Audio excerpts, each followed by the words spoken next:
नमस्कार मित्रांनो, स्वागत आहे तुम्हा सर्वांचंच आपल्या आजच्या या व्हिडिओमध्ये। आजचा आपला हा व्हिडिओ खूपच इंटरेस्टिंग आहे, कारण आजच्या व्हिडिओमध्ये आपण लग्नानंतर होईलच प्रेम या मालिकेच्या पुढील काही येणाऱ्या भागांचे लेटेस्ट त्याचबरोबर इंटरेस्टिंग अपडेट जाणून घेणार आहोत। त्यामुळे पटापट व्हिडिओला लाईक करा, तसेच चॅनलला सबस्क्राईब करून बेल आयकॉन आठवणीने प्रेस करायला विसरू नका। तर मित्रांनो, आजच्या भागामध्ये आपण पाहणार आहोत की पार्थ आणि काव्यामध्ये कशा प्रकारे मैत्रीचं नातं खुलणार।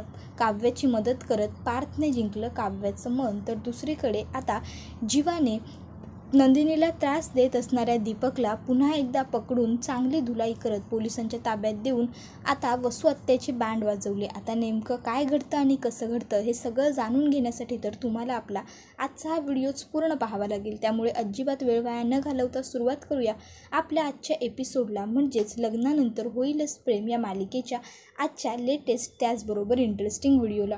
पण मित्रांनो, त्या अगोदर आपल्या व्हिडिओला लाईक आठवणीने करा, तसेच चॅनलला सबस्क्राईब करून बेल आयकॉन प्रेस करायला विसरू नका, जेणेकरून तुम्हाला पुढच्या प्रत्येक व्हिडिओचं नोटिफिकेशन हे अगदी पटापट मिळत जाईल। त्याचबरोबर व्हिडिओ जास्तीत जास्त लोकांपर्यंत नक्की शेअर करा, जेणेकरून त्यांनासुद्धा आपल्या उत्तम व्हिडिओंचा आनंद असाच घेता येत राहायला हवा। मित्रांनो, आता वेळ वाया न घालवता वळूया आपल्या आजच्या व्हिडिओकडे। तर आपण आता असं पाहिलं आहे की काव्याला तिच्या माहेरी जायचं असतं, पण आता तिला कॅब मिळत नसल्या कारणामुळे ती पार्थला म्हणते की तुम्हीच मला सोडून द्या।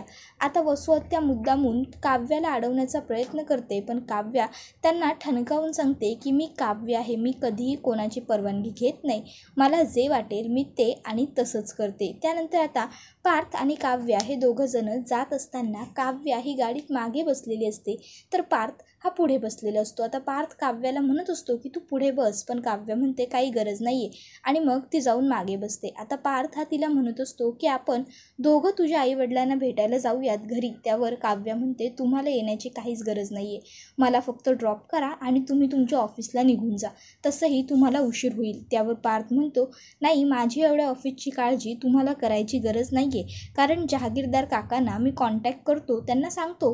त्यावर लगेचच आता काव्या म्हणत असते नाही, काही गरज नाही आहे, तुम्हाला जर आईला भेटायचं आहे तर तुम्ही पुन्हा कधीतरी येऊन भेटून जा।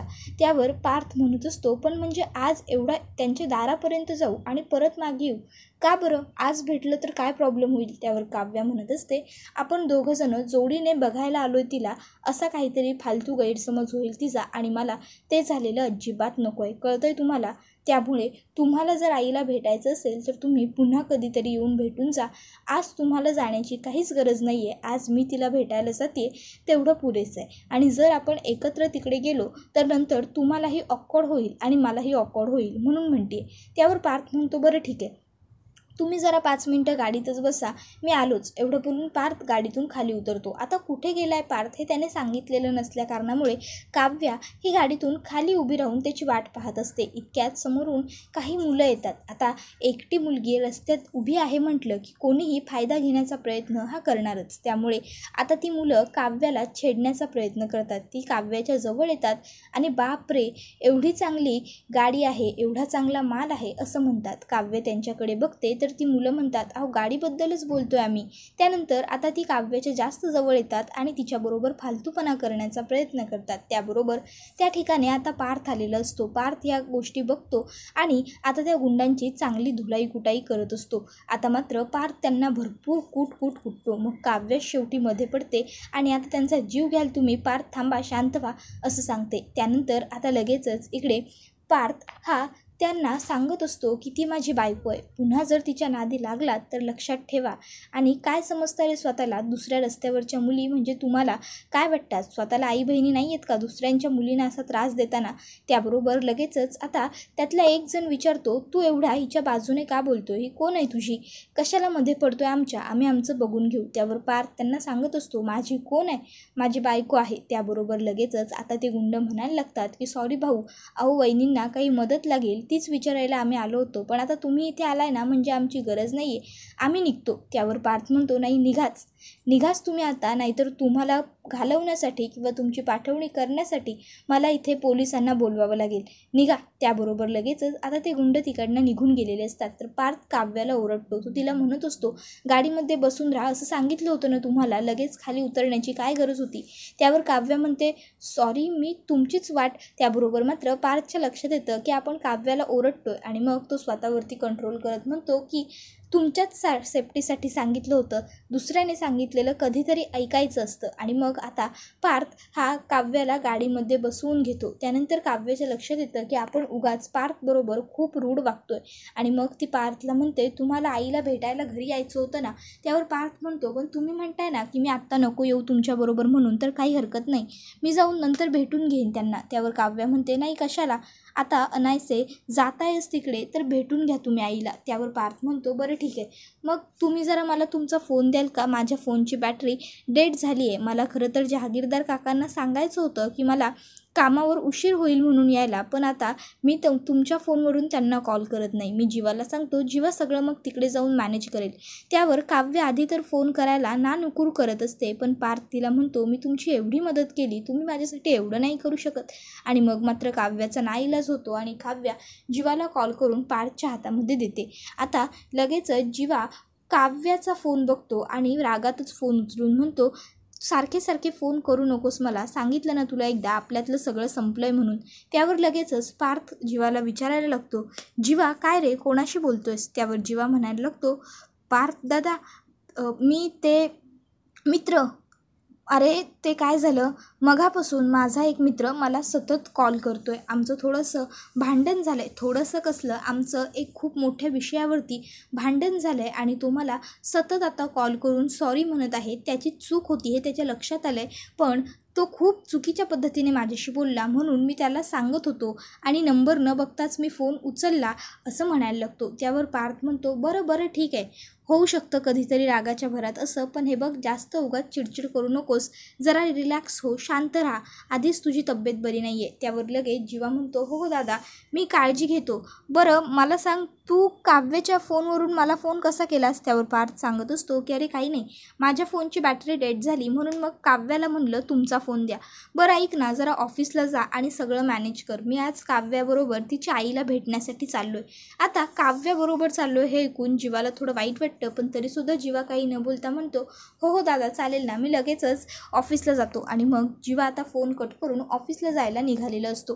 तर दुसरीकडे आता काव्या आणि पार्थ हे दोघंसुद्धा जायला निघालेले असतात. मग काव्या रस्त्यामध्ये पार्थला विचारत असते की काय झालं, जीवा काय म्हणाला, काय विचारत होतात तुम्ही त्याला, काळजी घे सांगत होतात. त्यावर लगेच पार्थ म्हणत असतो, अहो काही नाही, आमचा जीवा पहिल्यापासून जरा गरम आणि तापट स्वभावाचा आहे, काहीतरी विषयावरून म्हणे त्याच्या मित्रामध्ये आणि त्याच्यामध्ये खूप मोठं भांडण झालं, मित्राची चूक होती ही त्याच्या लक्षात आली आणि म्हणून आता तो याला सॉरी म्हणायला फोन करतोय. मघापासून त्या मित्राने याला बरेच फोन केले होते म्हणून आता त्याने सरळ नंबर न बघताच फोन हातामध्ये घेऊन उचलून माझ्याशी बोलायला सुरुवात केली आणि मला म्हटला कसा की आपल्यातलं सगळं संपलं आहे, आता पुन्हा कॉल करू नकोस म्हणून काळजी घे म्हणत होतो, बाकी काही नाही. त्यावर काव्य म्हणते, बरं ठीक आहे, असू द्या, जाऊ देत, असतात काही लोक तापट स्वभावाची, आता मी सुद्धा आहेच की. त्यावर पार्थ म्हणतो, खरंच तुम्ही हे कबूल करताय. त्यानंतर काव्य म्हणते, उशीर होतोय, निघूया. आणि मग आता पार्थ आणि काव्य दोघंही पुढच्या प्रवासाला सुरुवात करतात. तर आता शारदाला काव्याला बघून खूपच जास्त आनंद झालेला असतो. ती काव्याच्या चेहऱ्यावरून हात फिरवायला लागते आणि म्हणत असते, खरंच तुला भेटून खूप बरं वाटलं बाळा, अगं किती दिवसांनी आलीस तू, कशी आहेस. आणि मग ती काव्याला कडकडून घट्ट मिठी मारते. आता त्या ठिकाणी पार्थसुद्धा आलेला असतो. पार्थ त्या दोघींना बघून बघतच राहिलेला असतो. त्याबरोबर आता लगेचच आरुषी म्हणते, जिजू तुम्ही तिथे का उभे आहात, या ना पुढे. आणि मग पार्थ पुढे येतो. आता पार्थच्या हातातल्या पिशव्या लगेचच पार्थ आरुषीच्या हातात देत म्हणतो, खस्ता कचोरी आणि रसमलाई आणली. त्यावर लगेच आरुषी म्हणते, वाव रसमलाई मला खरंच खूप आवडते.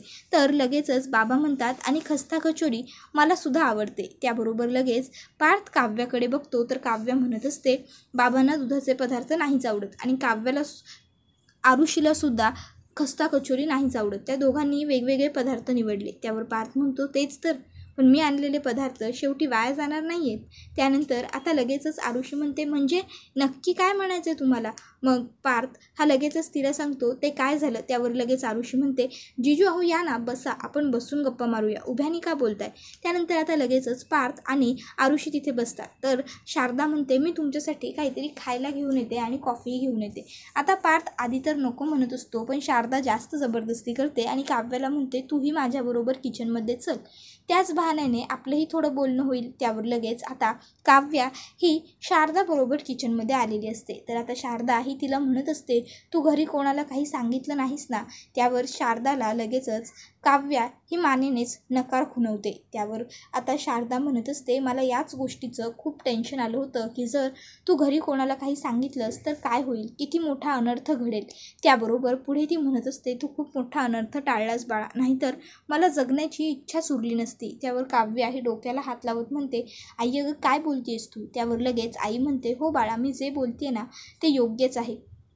खूप मोठं आणि विचित्र संकट येऊन उभं होतं आपल्यासमोर, पण तू अगदी शिताफीने परतवून लावलंस ते. त्यानंतर आता शारदा म्हणत असते, बरं चल आता कॉफी घेऊन बाहेर जाऊया. त्यावर काव्या म्हणते, तू जा, मला थोडा वेळ इथे एकटीलाच थांबू देत. आता शारदा ही काव्याला म्हणत असते, अगं अशी एकटी उभी राहू नकोस, एवढ्या दिवसांनी माहेरी आली आहेस तर जरा आमच्यामध्ये बस, बोल, तुलाही बरं वाटेल आणि आम्हालाही बरं वाटेल. त्यावर काव्या म्हणत असते, आई प्लीज, मी सांगते ना, तू जा आणि बस बाहेर, मी येईन थोड्या वेळात. आता आई तिकडनं गेल्यावर काव्या ही डोक्यात विचार करायला लागते की मी आईला वचन देऊन मोठी चूक तर केलेली नाही आहे ना, कारण जीवाशिवाय जगणं हे मला अशक्य आहे. कशी एवढे वर्ष मन मारत मारत संपूर्ण आयुष्य काढणार मी? नाही, काहीतरी करायला हवं, काहीतरी मधला मार्ग मला सुचायलाच पाहिजे, असा सगळा विचार काव्याच्या डोक्यामध्ये सुरू असतो. तर दुसरीकडे आता आनंद निवासकडे जात असलेल्या नंदिनीचा दीपक पाठलाग करत असतो. दीपक हा कायमचा नंदिनीच्या आयुष्यातून निघून गेला आहे असं आता आपल्या सगळ्यांनाच वाटत असतं, पण तसं घडलेलं नसतं. कारण दीपकला जीवाने पोलिसांच्या ताब्यामध्ये दिलेला नसतो, तर दीपक हा स्वतःहून पळून गेलेला असतो. त्यामुळे आता दीपक हा परत आलेला आपण पाहतो आणि त्याला परत आणणारी व्यक्ती म्हणजे वसुहत्याच असते. वसुहत्यानेच त्याला सांगितलेलं असतं की नंदिनीने लग्न जरी कोणाशीही केलेलं असलं तरी तुझं तिच्यावर प्रेम आहे आणि तुला तिला मिळवायची आहे. त्यामुळे आता दीपकचा कॉन्फिडन्स परत आलेला असतो आणि तो नंदिनीबरोबर लग्न करण्यासाठी परत आलेला असतो. आता दीपक हा नंदिनीवरती नजर ठेवायला सुरुवात करतो. 5-6 दिवस नजर ठेवल्यानंतर त्याच्या लक्षात येतं की नंदिनी सकाळी आनंद निवासमध्ये जाते आणि दुपारी सुमसाम वेळ असते त्यावेळेस ती परत येते. रस्त्याला जास्त लोकही त्यावेळेस नसतात. मग दीपक स्वतःच्या मित्रांबरोबर नंदिनीला किडनॅप करण्याचं जबरदस्त प्लॅनिंग बनवतो. रिक्षावालाही त्याचाच, रस्ताही जिथून तो ठरवलेला असतो तोच असतो. सगळं काही अगदी त्याने ठरवलेलं असतं तसंच होतं आणि सक्सेसफुली दीपक हा नंदिनीला किडनॅपसुद्धा करून घेतो. आणि आता मात्र तो तिला एका अशा ठिकाणी, अशा गोडाऊनवरती नेऊन ठेवतो की जिथे लोकांची जास्त रहदारी नसते किंवा लोकांची वर्दळसुद्धा नसते. आता बराच वेळ होऊन गेल्यानंतर नंदिनी घरी आली नसल्या कारणामुळे घरातल्यांना सगळ्यांनाच तिची काळजी वाटायला लागते. आता पार्थ हा पोलीस कंप्लेंट करतो, तर घरात सगळ्यांना समजावून सांगतो की काळजी करू नका, पोलीस कंप्लेंट केली आहे, लवकरात लवकर पोलीस शोधून काढतील नंदिनीला. पण कोणालाच आता दीपकवरती संशय नसतो, पण जीवाला मात्र दीपकवरती अगदी दाट संशय असतो. आणि मग जीवा आता स्वतःहूनच ठरवतो की आपणसुद्धा नंदिनीला शोधण्यासाठी एफर्ट टाकले पाहिजे. आणि मग जीवा नंदिनीला शोधायला सुरुवात करतो आणि त्या दरम्यान त्याला नंदिनी कुठे असेल याचा एक अंदाज येतो. आणि मग जीवा त्या ठिकाणी जातो आणि जसं त्याला वाटलेलं असतं नंदिनी तिथेच असते, पण दीपकने तिला बांधून ठेवलेली असते. तिचे हात पाय, तोंडावरती सुद्धा त्याने चिकनपट्टी लावून ठेवलेली असते. त्यामुळे आता जीवा हा नंदिनीला गपचूप सोडवण्यासाठी जातो, पण त्यावेळेस दीपकचे काही लोक हे जीवाला बघतात. मग तिथे पुन्हा एकदा मारामारी होते. दीपक आणि जीवामध्ये जोरदार मारामारी होते. दरम्यान जीवाला सुद्धा लागतं, दीपकला सुद्धा खूप लागलेलं असतं. दीपक खाली पडलेला असताना जीवा पटकन त्याचा मोबाईल घेतो आणि पोलिसांना कॉल करतो. त्यानंतर पोलीस त्या ठिकाणी आलेले असतात आणि तोपर्यंत दीपक पळून जाण्याचा प्रयत्न करत असतो, पण जीवा बाहेर जातो आणि डायरेक्ट ते जे सेटर असतं तेच खाली खेचून घेतो आणि बंद करून घेतो, ज्यामुळे कोणालाच तिथून बाहेर पडता येणार नाही. आता पोलीस त्या ठिकाणी आलेले असतात. त्यानंतर आता ते दीपकला, त्याचबरोबर त्याच्यासोबत जे काही 2-4 माणसं होते त्यांनासुद्धा घेऊन जातात.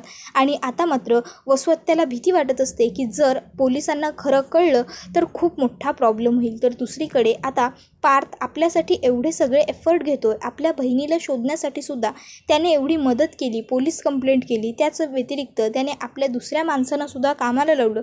हे सगळं बघून काव्याला सुद्धा थोडंसं वाईट वाटतं की आपणच पार्थबरोबर एवढं रूढ आणि वाईट चुकीच्या पद्धतीने वागतोय.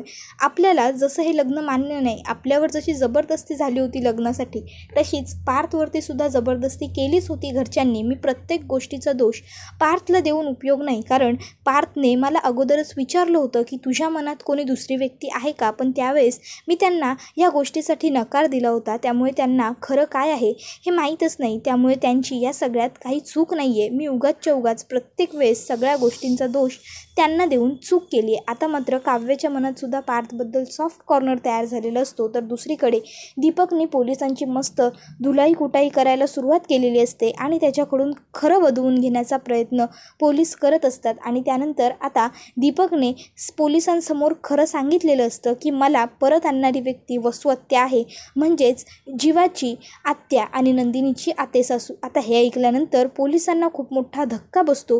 तर आता मात्र वसुहत्याची चांगली बँड वाजलेली असते आणि हा व्हिडिओ इथेच संपतो. पण मित्रांनो, तुम्हाला काय वाटतं, पार्थ आणि काव्याची लव्ह स्टोरी कशी सुरू होणार आणि कधी सुरू होणार ते आम्हाला कमेंट करून नक्कीच सांगा. त्याचबरोबर व्हिडिओला लाईक आठवणीने करा, चॅनलला सबस्क्राईब करून बेल आयकॉन प्रेस करायला विसरू नका.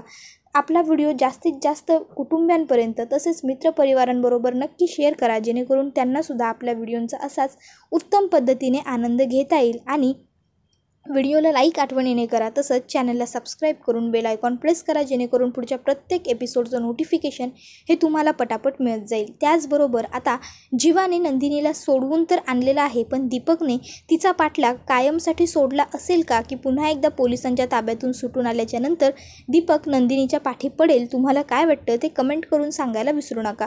पुढचा व्हिडिओ येईपर्यंत धन्यवाद.